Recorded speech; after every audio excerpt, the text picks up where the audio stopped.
ትህትና የት እንዳለች ደርሼበታለሁ። እመነኝ፣ አታመልጠኝ። ያው እንደሰው እንዳስመለጠን ታውቋል ማለት ነው። አዎ ሞገስ፣ በዙሪያ ያሉትን ሰዎች ካልገደልኩ እያለ እየፎከረ ነው።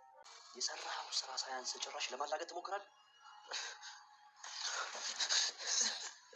ዝና፣ ይኸውልህ ዝና፣ ቆይ ገዳይ ሲያረፋፍድ ሟች ይገሰግሳል።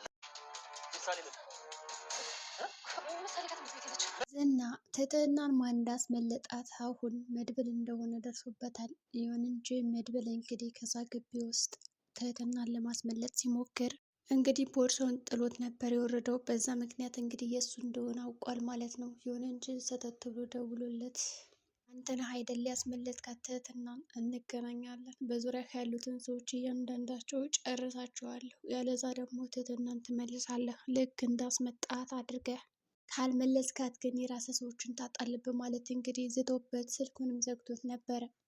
መድብል በሰዓቱ ምንም ችግር የለውም የፈለግከውን ነገር አምጣ በማለት እንግዲህ ስልኩንም ዘግቶበት ነበር።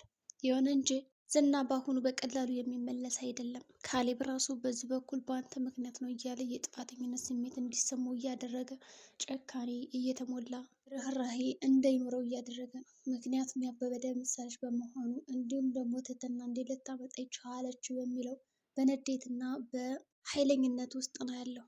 ካሌብን ብዙ ገንዘብ ስለሚከፍለው ያ ወዳጁ የሆነው ሰውዬ እንግዲህ ያች ልጅ የግድ መገኘት አለባት።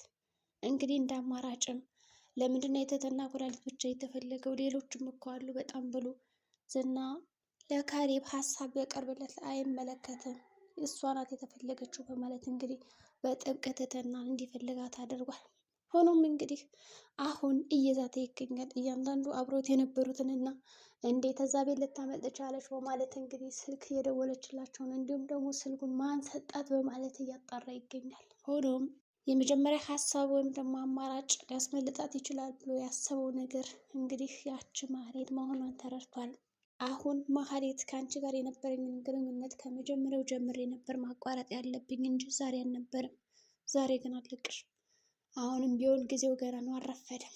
ጭንቅላትሽን ፍርክሽ እጥልሻለሁ በማለት እንግዲህ በማስፈራሪያ እንግዲህ እያስፈራራትና በሽጉጥ ደግሞ ደቅኖባት ይገኛል። ማህሌት ምንም እንኳን የምታውቀው ነገር እንደሌለ ከዚህ ጋር ግልጽ ቢሆንም በአሁኑ እሷ ነፃ ነች፣ ግን ደግሞ ተጠያቂዋ እሷ ነች። ከእሷ ውጭ ማንም ይህንን ነገር ሊያደርግ አይፈልግም በማለት እንዲሁም የገንዘብ ሰው ስለሆነች በእርግጠኝነት ለገንዘብ ስትል ነገር አድርጋለች ብሎ ብዙ ነገሮችን ለማድረግ እየሞከረ ነው። እንግዲህ መርዞን በተኛበት እየቃዠ ይገኛል። ኤፍራታን ጭንቅላቷን ብዬ ነው የምገልልህ፣ የምበቀል ደግሞ በምትወዳት ልጅ ነው በማለት እንግዲህ ጉዳዩን በህልሙ እንዲቃዥ አድርጎታል። ዝና በህልሙ ኤፍራታን ሲገልበት እንግዲህ በአይኑ በብረቱ አይቷል። ታዲያ ይህን የተመለከተው እንግዲህ መርዞ በድንጋጤ አረ ይቅር በላይ በማለት እንግዲህ ተነስቶም ነበረ። በይቅርታ የሚታለፍ ነገር አይደለም፣ ይህማ በቀል ነው በማለት እንግዲህ ተኩሶባታል። ይሁን እንጂ ተኝተው የነበሩት ሰዎች እንግዲህ በድንጋጤ ሁለታቸውን ከመኝታቸው ብድግ ብለውም ነበረ። ኤፍራታ መርዞን ለማረጋጋት ሞክራለች። ይህ ቅዠት ነው ደግሞ ገና ላልተረጋገጠ ነገር እንደዚህ መቃዠት የለብም፣ ተረጋጋ በማለት ወደ ራሱ እንዲመለስ አድርገዋለች። ዝና አሁንም ጠበቃው ላይም ደቅኖበታል። የአንዳንዱ አብረውት የነበሩትን ሰዎች ነው እንደዛ ሲያስጨንቃቸው የነበረ። እንግዲህ ጠበቃውንም በአንተ ምክንያት ነው አይደለ ስልኩን የታመጣችሁ በማለት መኪና ላይ እንግዲህ አጋጭቼ ካልገደልኩ ሲለው ጠበቃው እኔ ምንም አውቀው ነገር የለም ጌታዬ በማለት እንግዲህ ሲርበተበትም ነበረ። በመጀመሪያ ስልኩን ማን ሰጣት? መድብል ለተባለው ሰውዬ በማለት እንግዲህ ጠበቃውን በራሱ ብልሃትና በራሱ ዘዴ እንዴት አድርጎ ስልኩን እንዳገኘችው እና ለማን እንደደወለች ቁጥሩን የታመጣችው የሚለውን ማረጋገጫ የሚለውን ፍንጭ ነው የሰጠው። ከዛ በኋላ እንግዲህ እውነትም ልክ ነው ይልና ዝና ከዛ በቃ ስልክ ቁጥር የሰጣትን ሰው ነው ማፈላለግ የጀመረው። ጠበቃውም የራሱን ማምለጫ ዘዴ አዘጋጅቷል። እንዲሁም ደግሞ መርዞ ራሱ ለራሱ የሆነ ማምለጫ አዘጋጅቷል ማለት ነው። ማማኸኛ ማህሌት ናት የሆነችለት። ማህሌት ደግሞ እንግዲህ በመድብል አሳባ ከዛ ቦታ ልትወጣ ነበር ያሰበችው።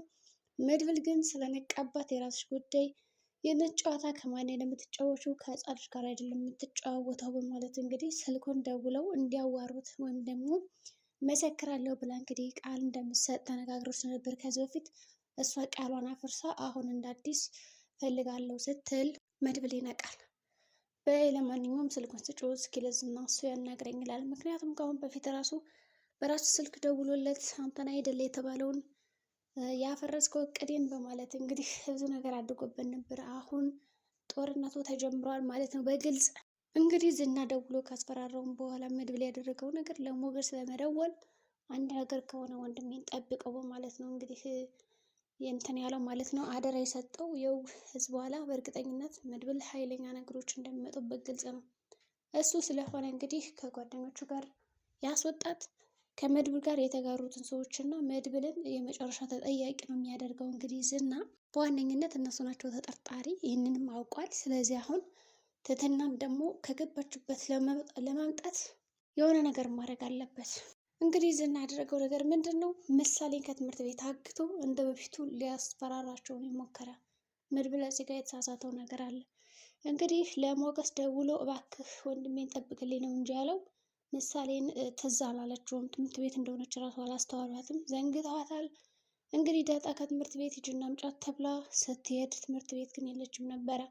ምክንያቱም ዝና ቀድሞ አግቷታል። ለምርዞም ደውሎለት እና እኔ በምፈልግ ቦታ በማለት እንግዲህ ደውሎለትም ነበረ።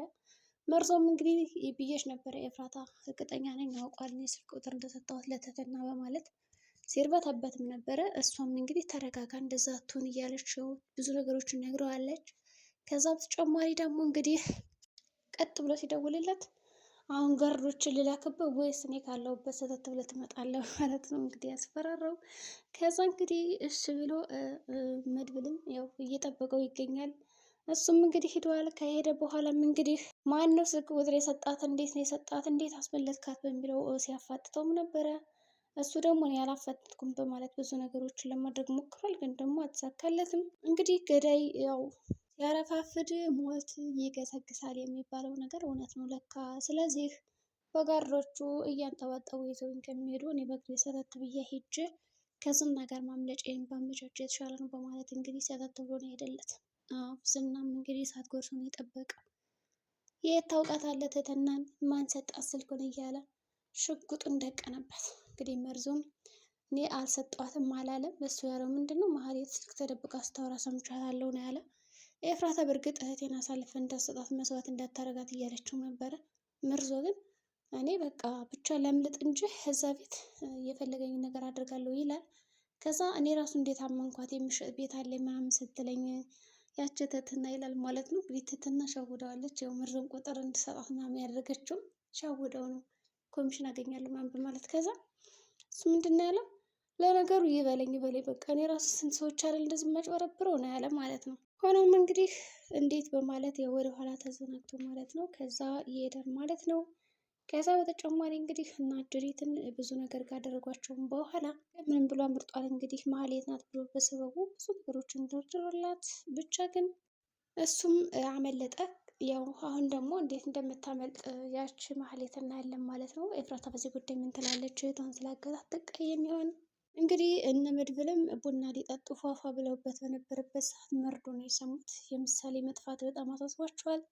ምሳሌ የት ልትሆን ትችላለች? ሞገስ እና ሉላም እንደተለመደው ተጨንቃለች። ልጅቷ ካመለጠች በጣም ጥሩ ነገር ነው፣ ካላመለጠች ግን ከባድ ነገር ነው እያሉ ነው። እንግዲህ ይህንን አውርተው ሳይጨርሱ ነው መድብል ደውሎ አደራ ወንድሜን ያላቸው። ለዚህ ቻናል አዲስ ከሆናችሁ ሰብስክራይብ፣ ላይክ፣ ሼር በማድረግ ቤተሰብ የሆኑ በቀጣይ ቪዲዮ እስከምንገናኝ አመሰግናለሁ።